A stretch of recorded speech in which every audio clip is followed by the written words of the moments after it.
Okay. Right, let's have a look. The meeting is now live. Thank you very much. I'd like to welcome you all very much for coming this evening. And I hope you've got lots of questions to ask. Moving on to apologies for absence. Do we have any, please? Yes, we have Phil Bell, who has apologised, and Ray Edwards. Yes, Those are the only two. yes. I did Not Apologies, can not an I absent. apologies, can I add Harjit to that list, because unfortunately he has another meeting this evening. thanks, Sam. Yeah.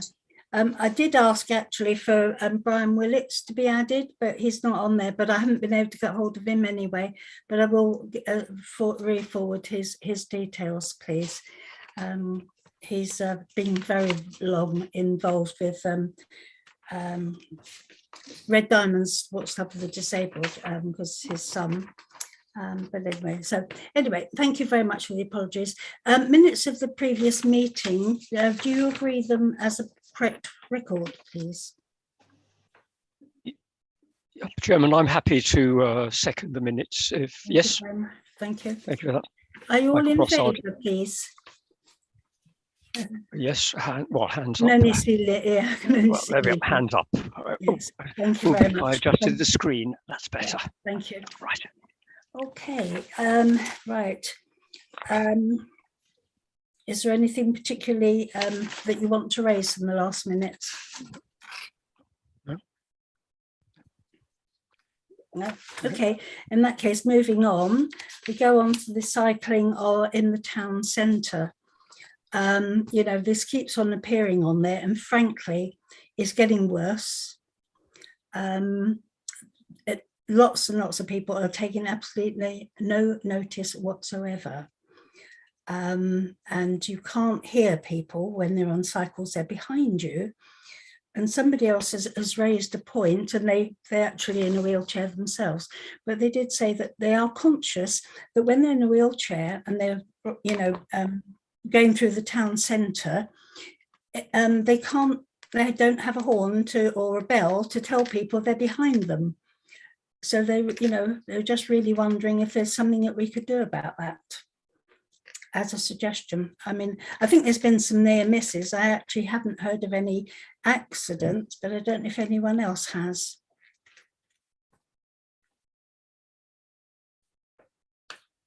No. But anyway, okay. Oh, sorry, Michael. Unmute myself and camera on as well. One of these problems, of course, I believe by law, technically, with a new bicycle or cycle is provided, it does actually come equipped with a bell. The problem is that people don't feel it's really cool to have a bell, and what they tend to do is they take it off, which I find is very frustrating, because there's no legislation, unfortunately, as far as I'm aware, that compels a bell to remain in situ or for operators to use it. It's the law in some ways as a bell that makes it difficult. I understand that, but there is a big sign as you go into the lexicon, but from the by the traffic lights, which is near where the old McDonald's was, etc. Yeah. And there's a big sign there. It says no traffic. Yeah. The trouble is, people do not think that it applies to cycles. Oh, yes. They can't put up no cycling because they've got that sign up. Oh, that's So just sort of, yeah. So there's no traffic. Oh, right. Yes. So there you go. It's very ambiguous. Sam, you wanted to say something?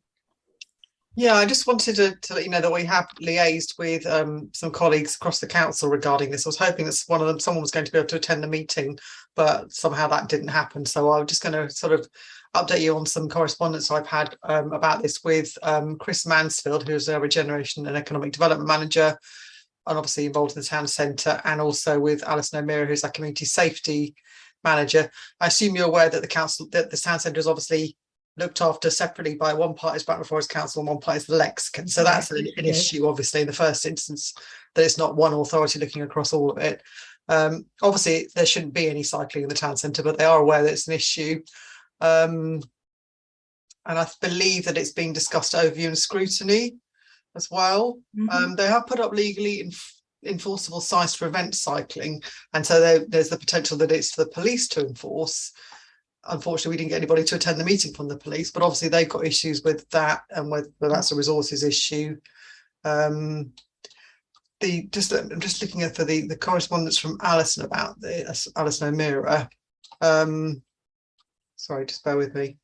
So apparently the civil enforcement, there's a potential they could do some civil enforcement, but that's still apparently being discussed following a recent ONS review. So he said he was going to contact Andrew Hunter and Damien James on that and sort of find out where that's going, because I believe it has been raised by yourself, Isabel.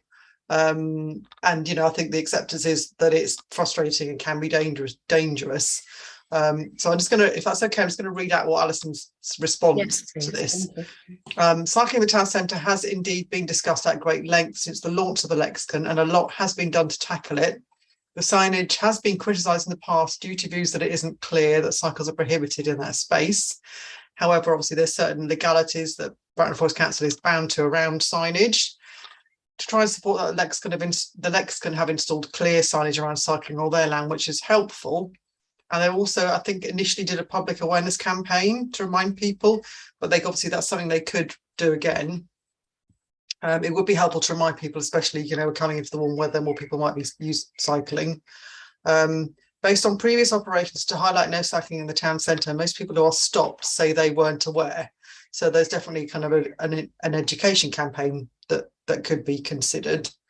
The issue of enforcement is a tricky one, as we know that our local police respond to crimes of highest threat, harm and risk. And a cyclist in the town centre is obviously not going to be probably considered a priority.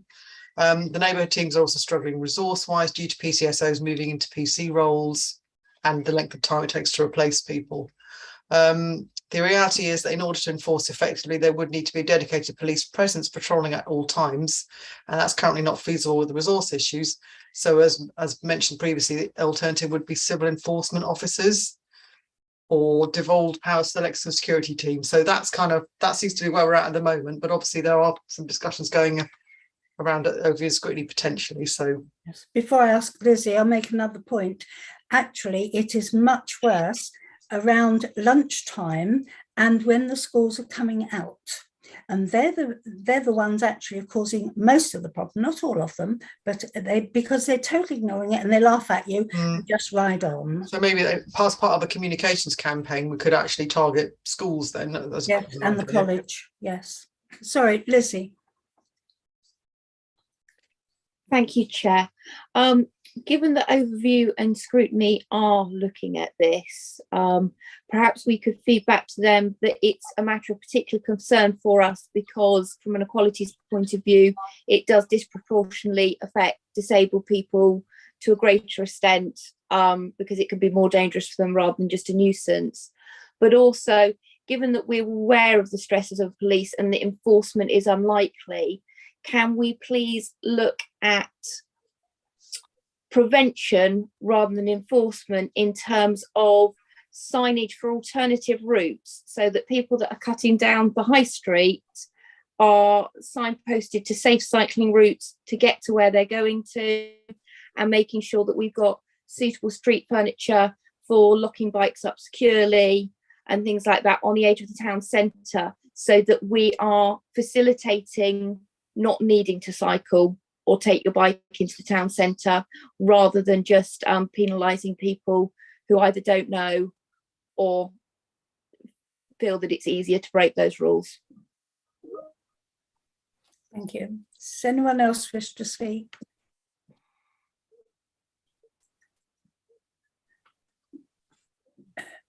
Yeah, Michael. Can I just echo what Councillor Gibson has said? I think that if we're not going to have the ability to stop people, doing a preventative makes so much sense. Can I just ask you to clarify, Lizzie, are you suggesting that goes to the overview and scrutiny? And if so, who would direct that to? Would that be you, Sam? Because I think it's an excellent suggestion. I just want to make sure it gets highlighted. I can direct it to them. I'm not sure. I don't get involved in review and scrutiny as a general rule, but I can certainly forward it to someone in that team. You're right. Yeah, thank you. Mike, you're right in the fact it does need a lot of publicity, but those who do know about it are ignoring it. This is the problem. It sounds to me like it's already on overview and scrutiny's radar, to be Yes, honest, isn't yes. it? So Yes. So if we ask them to look at it from everyone's point of view. Yeah. Because you see children being taken around with their mums and they run away, and there's a bike there. It's very difficult. Shall I take Sandra first and then Michael? Yes, agreed. Okay, thank you, Chair. Thank you, Michael. Not sure I was first, but there we go. Just to say, I think totally a good idea to go into the school assemblies, because it sounds to me like it's young people who are just being they're just doing it, aren't they, regardless of signage. Yes. Although it's across the ages. Okay, but across the ages is interesting because it might be then a need for more information for the older ones. But I think for instance, Garth, school children, a local police officer going in and talking to them at assembly might be impactful. Has to be the college as well. Yeah, and the college. Problem. Yes. Yeah. Thank you. Okay. Michael. Yep. Isabel, thank you for that. Lizzie raised a good point, obviously, about the cyclists. And I'm not actually convinced that those people cycling are actually going to the shops necessarily. I just wonder if what they're using is the precinct area to go from point A to point B as a shortcut. Because obviously, I'm sure there must be bike racks that are available that they can secure their bikes to. Also, what I'm wondering is, should we actually extend this? And I recognise the major problem they've got in cities, for instance, and that's with the e-scooters. Is this, Isabel, I just wonder whether you've seen yourself those people who are riding through, obviously on the e-scooters, that they're not insured, they're not licensed. Should we actually extend it beyond cycles to actually include e-scooters or not? My personal opinion is yes. And the problem is that we've actually seen a young woman with a very young child on the front of a scooter riding along a road. I mean, so there's not a lot of care and attention by some people out there. So yes, I think you're absolutely right. It is a massive problem. Yeah, because in fact, I would say that in other areas, in metropolitan areas, there have been instances where the police have actually confiscated the e-scooter because they've been riding on the pavement. So, it's something that the police could do if it's seen to be an issue that's actually growing. Yes, because there's more and more scooters, yeah. Sandra, did you want to come back? You still got your hand up. I'm sorry. No. Lizzie. Sorry, just to say it's an old hand. Apologies. Thank you. Yeah. Sorry, Lizzie. I'm very conscious that we get very few of these meetings each year. And I do feel that we've identified that this is an issue for disabled people and a risk.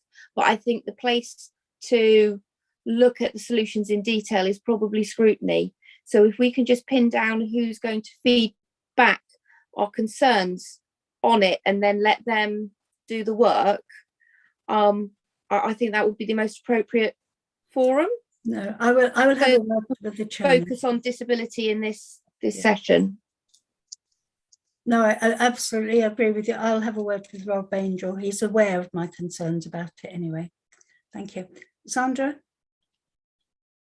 I was going to suggest I could ask for it to go on the environment overview and scrutiny agenda, because it's part of the bigger issue of looking, and in fact the climate change panel are also going to be looking at this year later on, improving cycleways and walkways. So it may be, as you say, part of a bigger issue that we're currently exploring as a council. Anyway, I'm very happy to send an email to John Porter if you feel it's helpful, Isabel. Thank you very much. I'll talk to you about that afterwards. Thank you. Okay. Anyone else want to say anything? No more comments. Well, thank you very much for your contribution. And I think we leave it at that. We go on to disabled toilets. Oh, sorry, no, I'm sorry. It's the Blue Badge update. That's fine. You go into toilets, ignore me. I'll go off. No. They are tied up. So I don't know how much time you've actually put aside for me to talk about this. So we've got an hour and a half. Excellent. I think I can just about manage to fit it in there. Right. Seriously. Originally, Isabel asked me to come to the forum after we'd done the overview and scrutiny panel review. And I suggested that we put it back until we had information on how the recommendations had been made by Wellbeing and Care, and seeing what that information was like. But the information I'm sort of getting from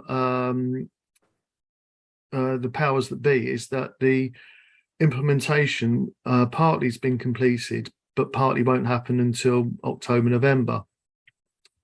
So this is a sort of interim report linking back to what we previously were aware of, and some suggestions. And I'd like the panel to make some suggestions as well at the end. So perhaps I can feed them back, or the appropriate person can feed them back. As you know, the reasons for the review is because we had complaints from residents that Blue Badge application refused unfairly, and there was a local media and national media suggesting that there was a high disparity between approval rates for visible and non-visible disabilities.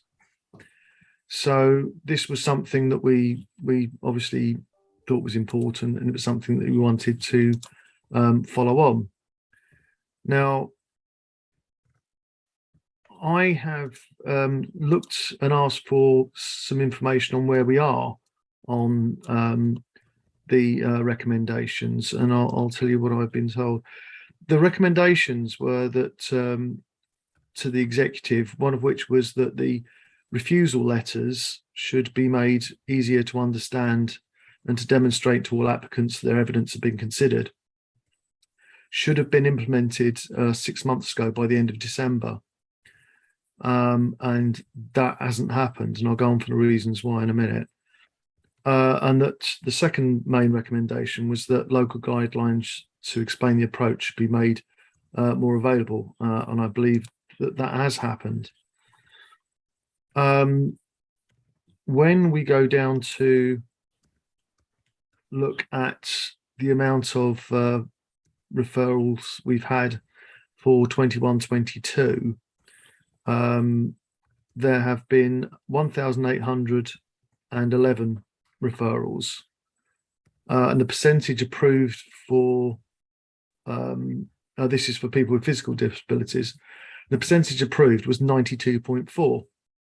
Those with hidden disabilities, there were only 144 referrals, but the percentage approved was 55%, which is nearly half the percentage of those with physical disabilities. And seeing as that was one of the main reasons that we were actually looking into it, I've been trying to get a little more detail on that. And I've been told that there was a waiting list for applications for children with hidden disabilities, and this has been reflected in the first quarter of this year. So the percentage figure is now higher. What I don't have, and I intend to get, is how much higher. So the main area for delay for the scheduling of Blue Badges as part of the corporate ICT upgrade to allow the changes to the forms hasn't been done because the ICT upgrade hasn't been completed.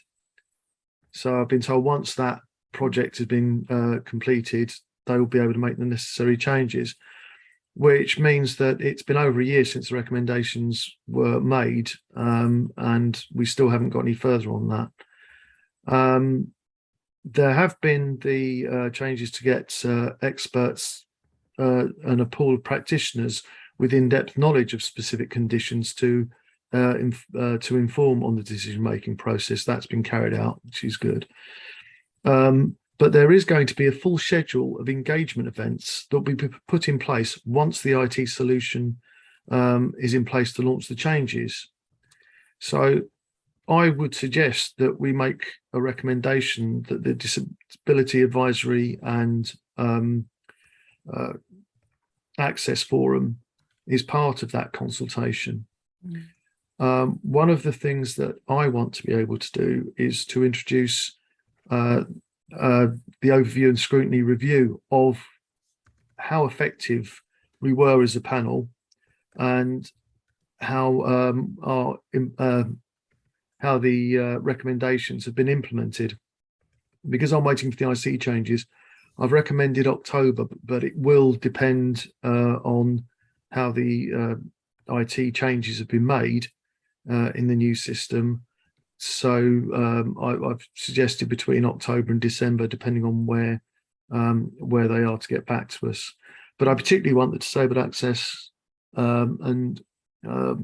Disability Advisory and Access Forum to be part of the consultation, and I will be inviting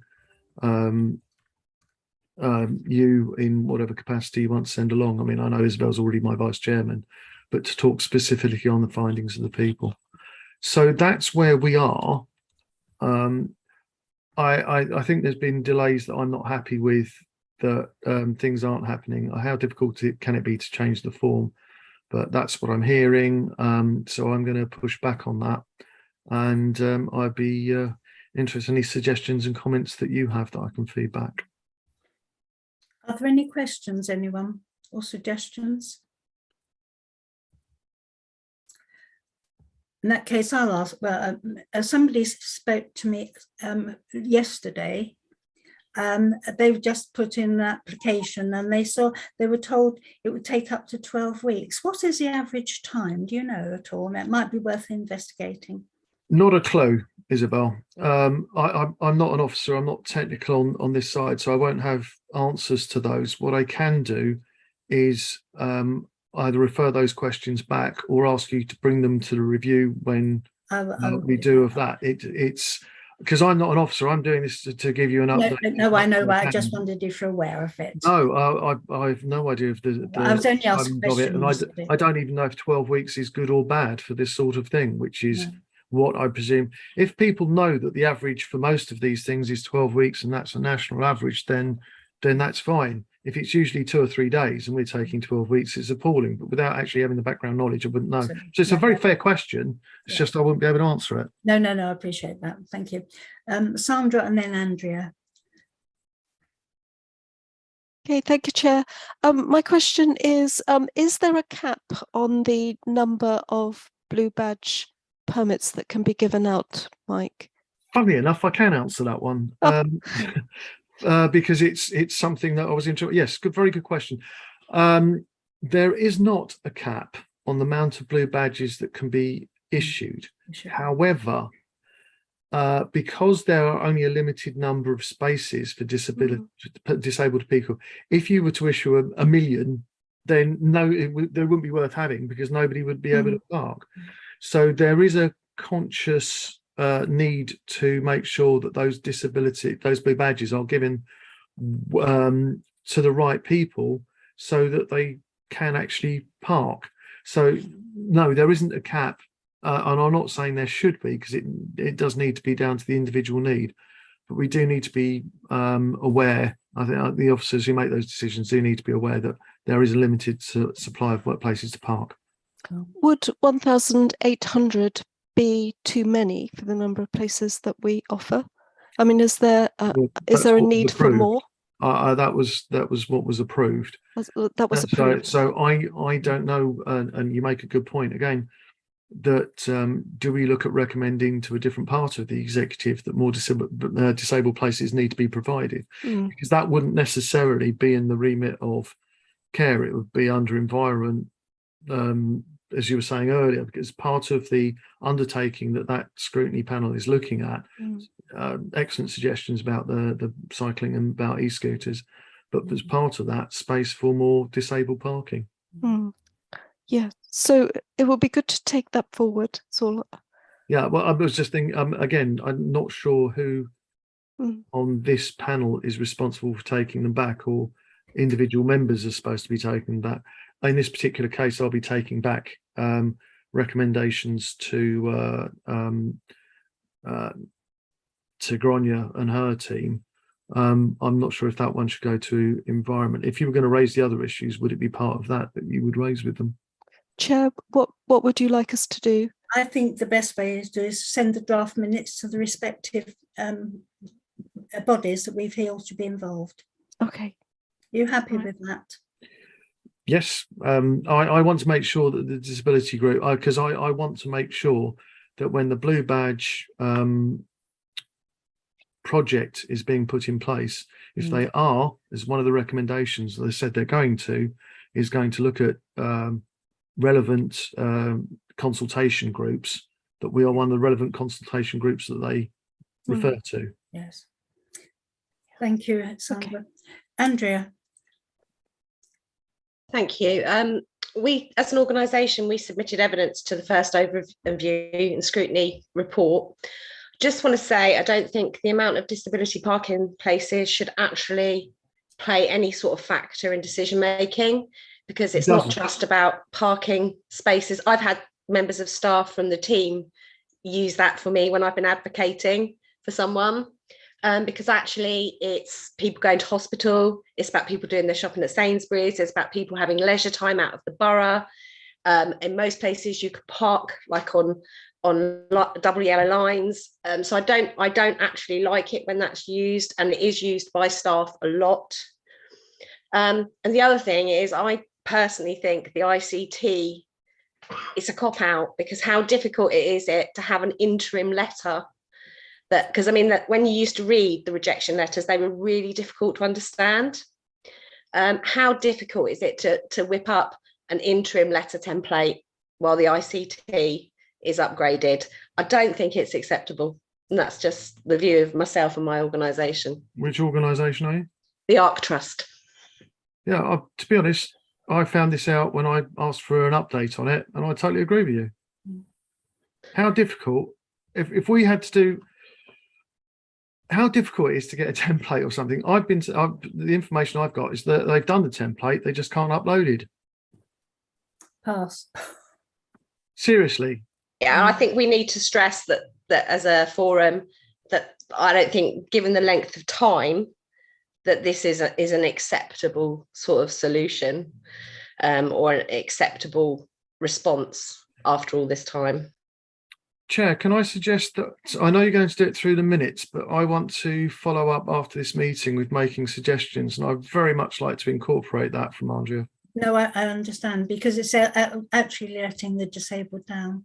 It's 6 months. Oh, look, we can't change the. I mean, you change the date. What about the rest of the fields? Can I just also say, at the moment, as you know, there is a lot of unhappiness with parent carers, because obviously the SEND is not working as it should. And this is one extra thing that is also making them very, very angry.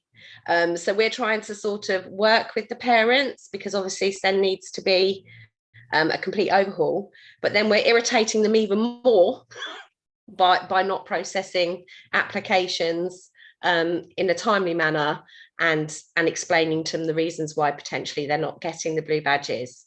You're taking the words out of my mouth and possibly the next speaker on that particular point. Can I just ask, through you, Chair, could I ask Councillor Gibson to come in at this point? Yeah, I was going to call her next. Thank you very much. Andrea, you've taken the words right out of my mouth. My hand was up to say that given that we have already heard that there's been some issues with children's and backlog, please can we invite the parent carer forum representatives to come and talk to us about some of the themes that they're hearing from their members about the issues that they've been having, whether there has been any improvement, or if not, what the issues are thematically. Obviously, we don't want to redo that review, but we want to make sure that our recommendations that came out of it are being implemented, and that we are meeting our responsibilities in terms of the Equalities Act. And I think the Parent Carer Forum do wonderful work in feeding back to local authority, and we should definitely get them involved on this. So that would have been my recommendation too. Yeah. And in fact, because this was I won't say obvious thing to do, but Councillor Gibson, if you can put that into a written format for me, I've made a note of it. It will be part of my recommendations, but if you feedback on that, because Andrea, I totally agree with the 2 points you've made about the letter taking the time it has, and also about the parent and carers. It's an absolutely obvious thing that we should be doing and get involved in that. That's right. Included in that, Mike, is of course those who don't have a car, but they have a badge, so other people can take them around. And that's really, they're acting as a carer, aren't they? Yeah. But we mustn't forget them, because there's a fair number. Lizzie. I'd also like to echo what's been said, that these issues are so important that I think a letter specifically to the chairs of the relevant overview and scrutiny committee which simply has our views on their issue, along with potentially a copy of the minutes to give overview, is more likely to get full recognition from those committees as to our concerns, that minutes that they might feel are just for noting and do not realise the relevance, that we have some specific recommendations specifically for them. And so I think that would be very useful to do, and I'm happy to help Councillor Mike Gibson with the wording for this particular item.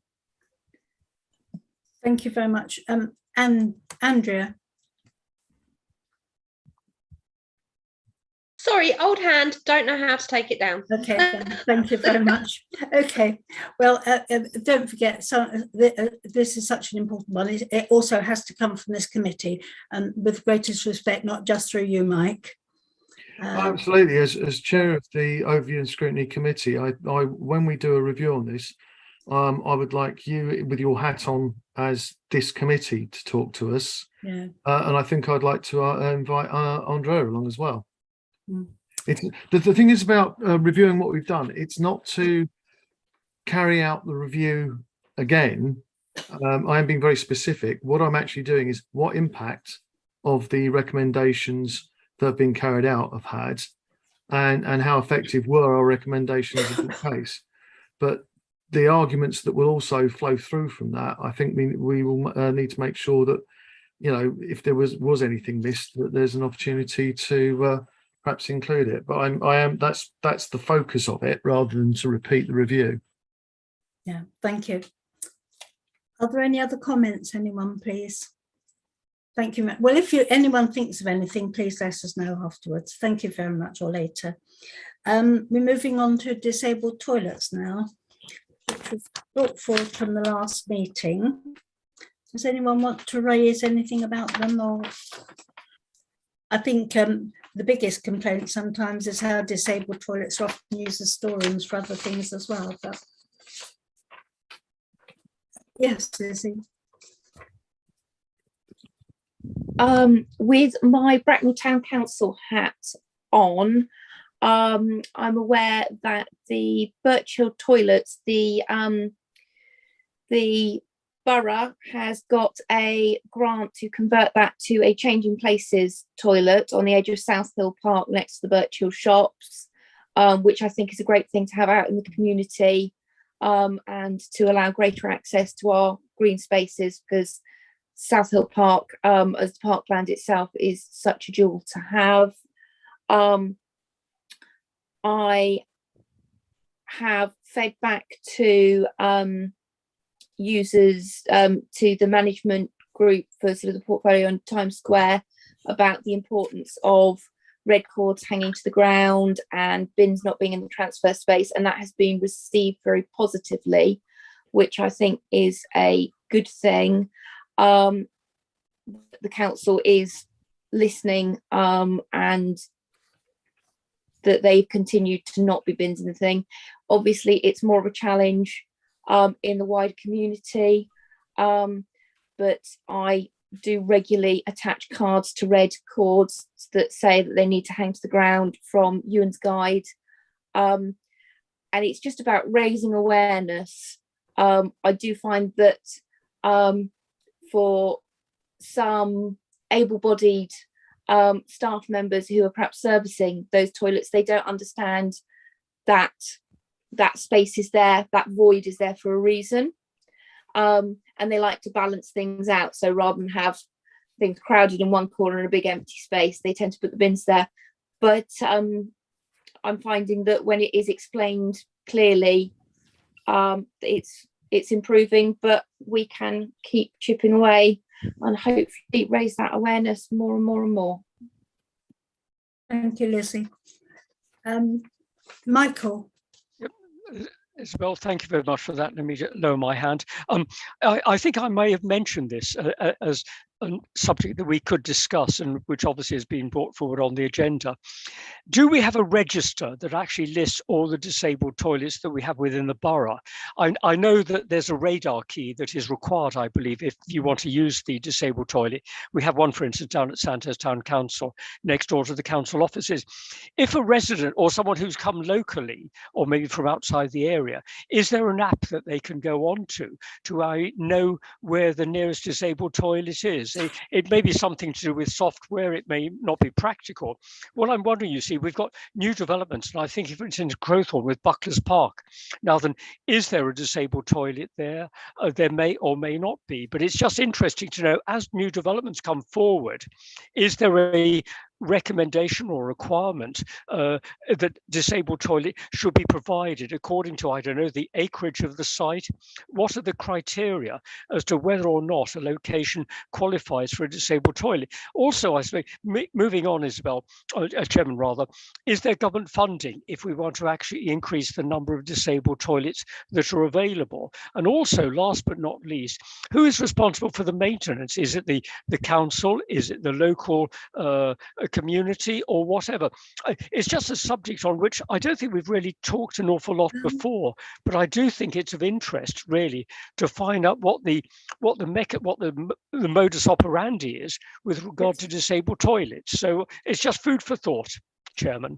I think, with the greatest respect, Mike, I think that's easy, because when they're on town council ground, Bracknell Town Council, they are responsible, and the same as the Lexicon must be responsible for theirs. It's real, you know, who owns them, really.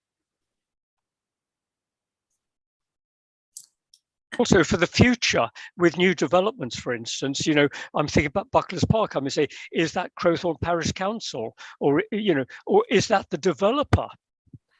Well, yeah. I think that's for debate, and I know Lizzie wants to say anything, but Andrea's first. But I think it's there is a book which we'll be discussing later, which is, can you see it here?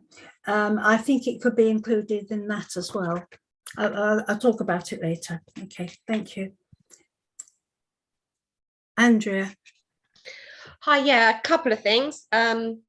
In response to that, there's is it the Disabled Go app? However, I think the council only has a contract with them to do like 10 new venues a year or something like that. Just before COVID, one of my venues was being audited by them. I'm not yet included in their guide, so I'm not sure how often it's updated, and perhaps that's a question we can ask. I think it was Harjit's team that might be responsible for that. The other thing, when we've got a shop in Wild Ridings, and we put an accessible toilet in, which anyone can use, not just customers. And I actually used Karen White's from the dementia team. Yeah. She has a group of people with dementia who review venues, because although I'd got all the physical access stuff right, I hadn't got some of the other stuff right. So for example, our mirror's got a blind that we ask people to put back down after they've used it, because it can be confusing. So I think, you know, if Karen's still doing that, that's a really good resource for any of you if you're interested. And finally, I have a council building as well. I pay rent to the council. I'm having an absolute nightmare because I'm trying to put a changing places toilet in, and before I can even think about finding funding, I have to have all the plans and consents and structural surveys, and it is proving really difficult with red tape. I don't know if there's anything that can be done for community associations and charities that are trying to upgrade their facilities, not to bypass the system, but just to give them a helping hand with all the paperwork. That would be really useful. Thank you very much. Thank you. Lizzie. In answer to some of Michael's questions, all new developments of public buildings since a certain date, which is quite a considerable time now, I couldn't give you the exact year, have to have an accessible toilet as part of their building regs. So it's obviously the developers and the owner's responsibility to put that in, and of course the owner or site manager's responsibility to maintain it, as other people have said, not use it as a storeroom, which is a continuing frustration. And we use Access-Able, which has a website where you can put in a postcode and what you're looking for, whether it's a toilet, a restaurant, and it will provide accessibility information.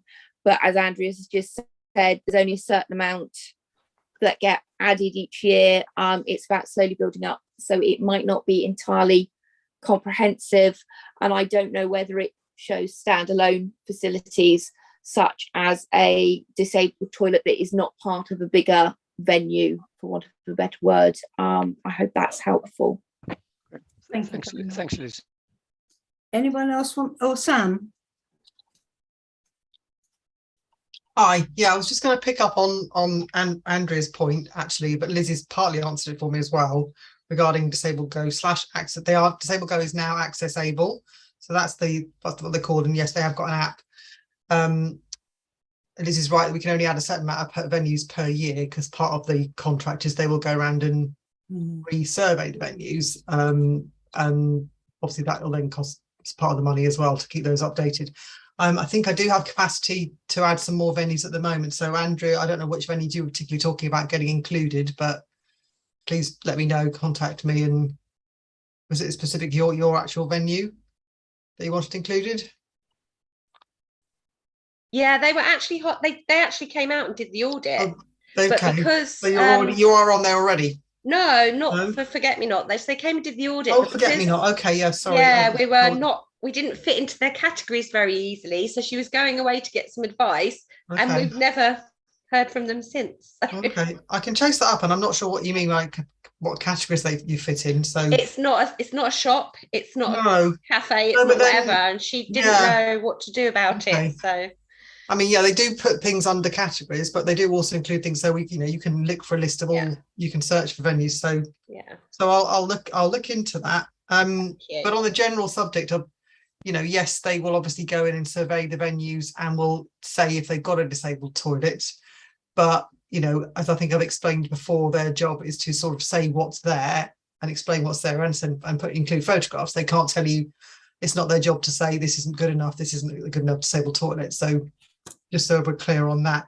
I don't believe they do standalone sort of disabled toilets. They are generally part of a venue because they're surveying a specific venue. Changing Places, I understand, have got a website there, haven't they, which includes all the Changing Places toilets in one place. That's my understanding of it. So hopefully that helps. But Andrew, I'll look into if it's a Forget Me Not cafe, then surely it could come under cafe, couldn't it? Isn't it a cafe? It's actually a Cafe? shop and a community Cafe and- space. yeah. Well, the thing is, Strange. we have our community centres are on there. All our Yeah. council communities are on there. So why it can't be included as that as well? So My other Chris- venue's on there, so what's the other one? What's your other yeah, venue? tracks, that's on there. That's not a problem. That's there. Okay. I'll look into that for you anyway.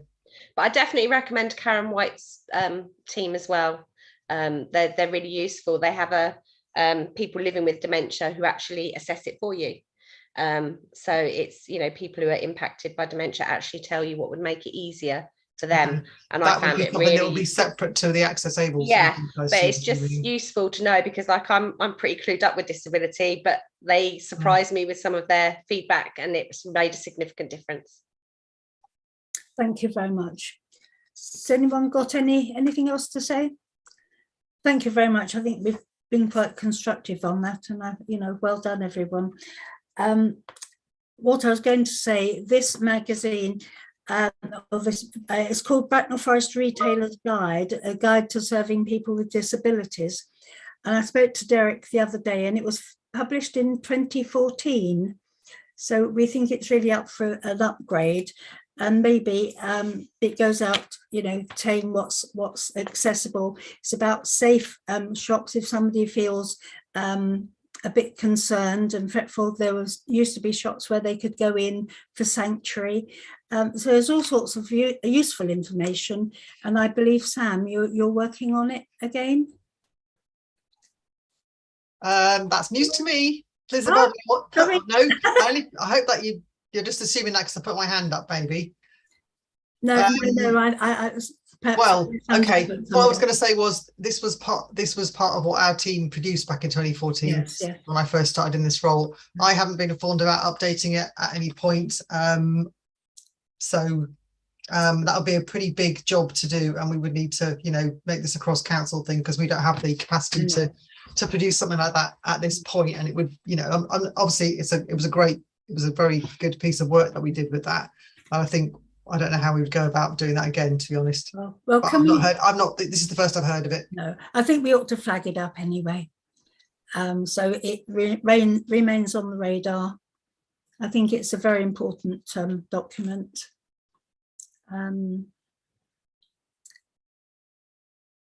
Any comments on that?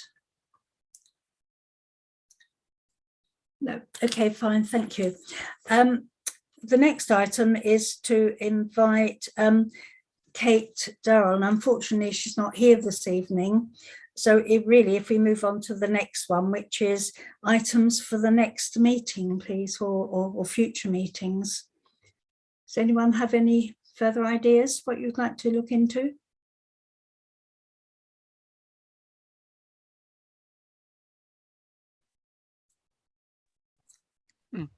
So, yes, Sandra.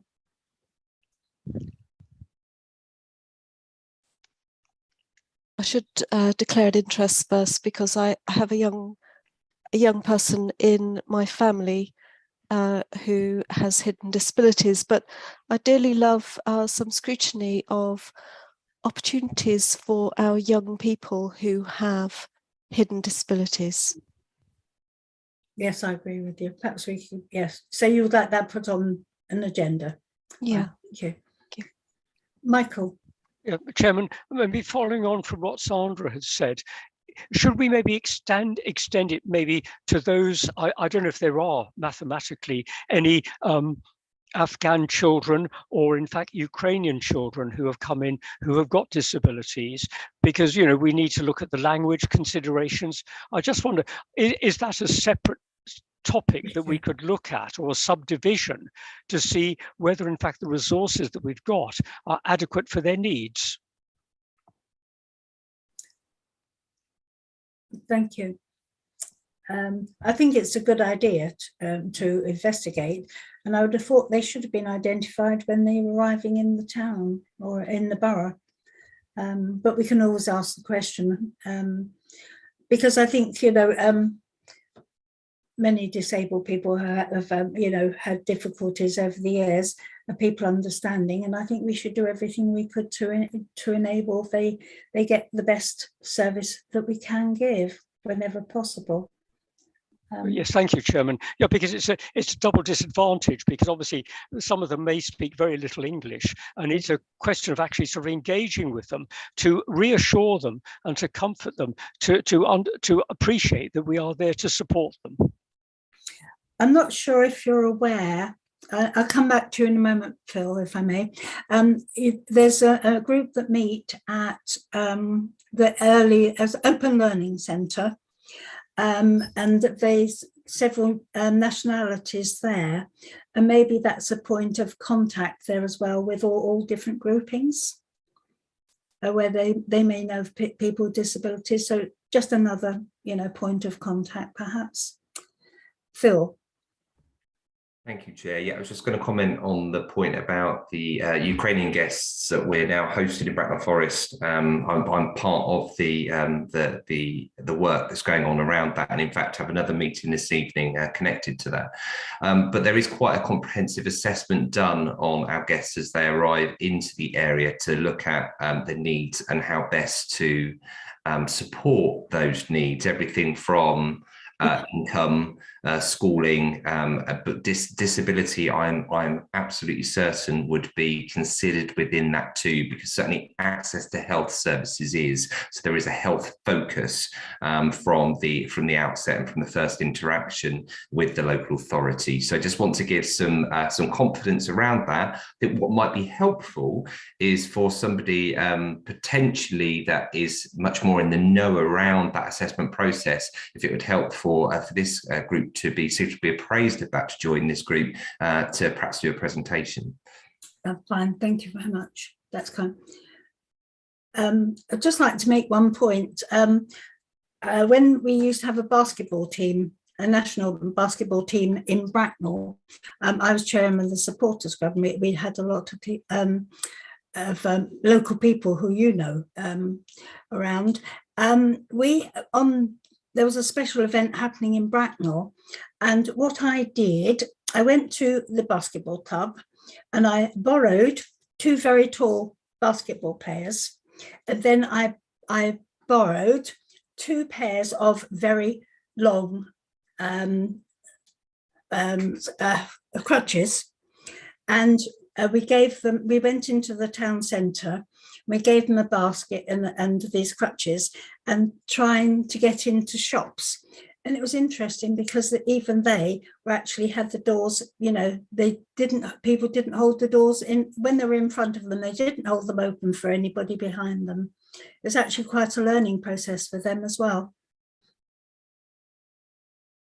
I don't know if you can see anything like that happening to bring people's awareness about, what it is like to be, to have some problems which can't always be seen. Good point. Yes. No? Oh, yes.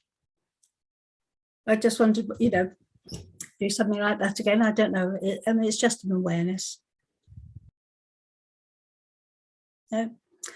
Okay, well, think about it. I think at the end of the day, we've only had 1 or 2 items to go on the next agenda. Could I ask if you contact us and let us know if you want any other items put on the next time's agenda? Otherwise, we'll look for some new topics. So there we go. So anyway, if there's, oh, sorry, Andrea. Yeah, I was just going to say, if we're going to try and get representatives from the Parents Care Forum and perhaps some of the other smaller sort of parent groups out there, perhaps we could have a presentation about the work that's been done since the inspection and the plans, because I know it would be of interest to a wider audience, not just the Parent Care. I'm sure the Parent Care Forum are involved with it, but I just think it might be good if perhaps we had someone from children's. Yes, no, fine. Thank you very much for that idea. We'll put that in the agenda. So got no further item. Oh, sorry, Sandra. Okay, thank you, Chair. I just wanted to add, please, could I ask through you, Phil, could you perhaps recommend from within Involve some speakers to come and speak to us about opportunities for young people with hidden disabilities? I know there are some charities that work through you in that area. Sure, I can certainly have a think about that. Unfortunately, at the moment, I am seriously understaffed. So my volunteer services manager has moved on today, and my grassroots worker moves on in 3 weeks' time. So I'm kind of holding the full stop at the moment. I can have a think, but I don't have any extra staff at the moment to help me. So I'm kind of drowning in work at the moment. All right. So Phil, I'm happy to approach them on behalf of the panel.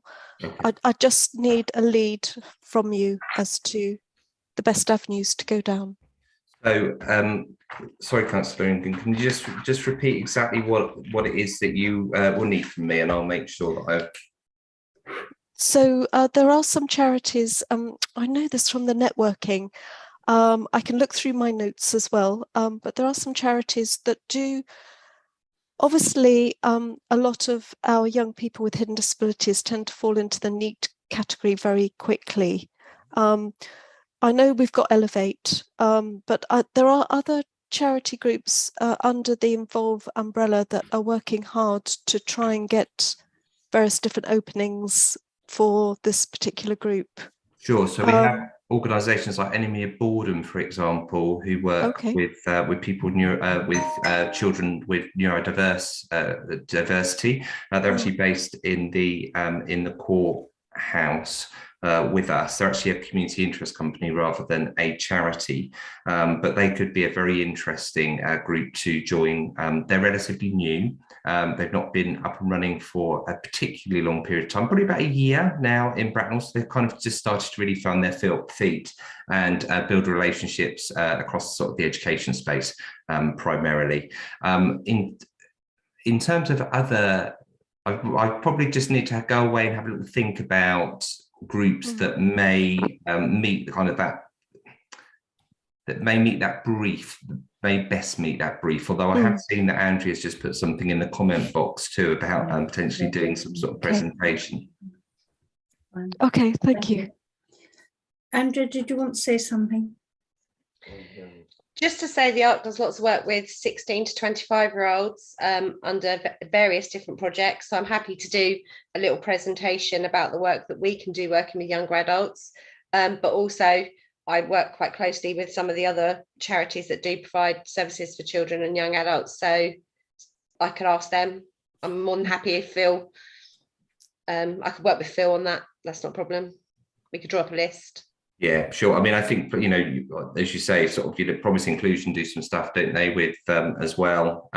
So I think you're right. Let's have perhaps Andrea and I could have a conversation offline, if that would be okay if you, Councillor Ingham, can just sort of come up with some ideas about who potentially to invite into that space to support that conversation. Or you're on mute. I said, yeah, thank you. That sounds super. Thank Wonderful. you. Lovely. Thank you. Thank you. Lizzie. It's absolutely great to have Phil and Andrea here this evening, but I am aware that pre-COVID, when we were meeting in person, we did have more stakeholder actually attending. I don't know whether that's because people can now watch so that they don't feel that they need to be in the meeting, but it might be quite interesting just to do a small piece of work on how accessible we as a forum are, and ensuring that everybody who wants to engage has the ability to engage, and whether this online working makes it more accessible. I know a lot of people found that, you know, online stuff was easier to access. You know, I've been able to go to concerts that I wouldn't be well enough to travel to online, but we might want to look at what would make it more accessible for more stakeholders to come. Andrea in the chat has mentioned one issue that might be an issue, and looking to see if we can tweak things to make this forum as accessible as possible. Thank you. I take the point, Andrew, what you said about it's a difficult time. 5 o'clock is, we had to bring it forward. And originally this meeting was scheduled to be held in person, because a lot of people like to see people and react to them, rather than, you know, find it difficult, you know, being on the computer, etc., watching it. So, you know, you're trying to look after the needs of several people. So we will take that on board. Thank you. Is there anything else? No. Well, what we will do is we'll try to ensure that Kate can come next time, and we look forward to that. And the date of the next meeting you will see is on the 5th of October.